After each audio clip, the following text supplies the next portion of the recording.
here we're having a look at how to complete the square for quadratics. Quite a useful tool for finding minimums and maximums, also an alternative way of solving quadratics. So what we're going to do is first we'll start off from the basics and look at expanding these brackets here.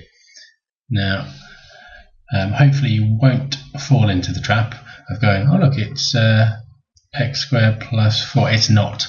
That's a mistake that students make far too often, and what you've got to remember is that this bracket here means x plus 2 times x plus 2,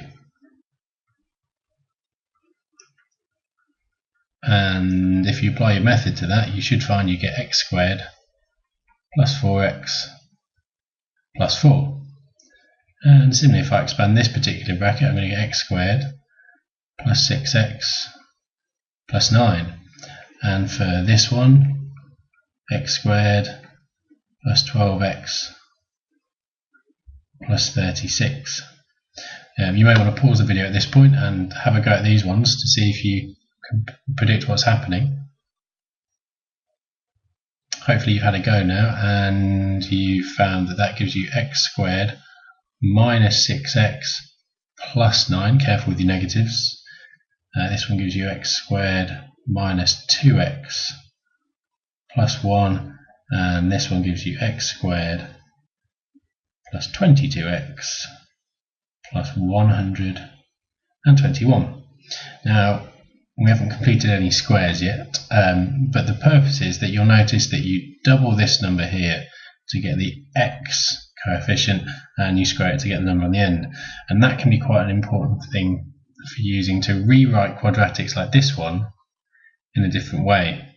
Now, what I'm going to first of all do is just focus on the first two terms, and I'll notice I've got an x squared minus 4x. Now, I didn't have any of those, but here, this one where it was a plus 2 gave me x squared plus 4x, so presumably if I were to do x minus 2 squared, then that would give me x squared minus 4x plus 4, because we square negative 2. Now that's similar to this one but not quite right, and actually what we need to do is, you'll notice that I've got a plus 4 and this one's got a plus 1, so what I'm going to have to do is take away 3 from it and take away 3 from that, and therefore this form here is the same quadratic, but I have, if you like, completed the square.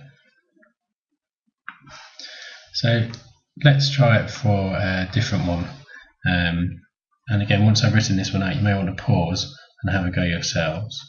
So x squared plus 6x minus 1. So have a go at it now, and hopefully what you've noticed is that, well, actually look, we've got one similar to that one. If we were to square x plus 3, then that would give us x squared plus 6x plus 9. Now obviously we want it to be minus 1, so what we're going to need to do is take away 10 from that, and equally take away 10 from that. So we have completed the square, and it's like this. Now just to re-emphasize, if it asks you to complete the square, this is the answer you'd be looking to write. And I'll go into a bit more detail about how you can use that to solve quadratics, and also find the minimum and maximum points on quadratics in another video.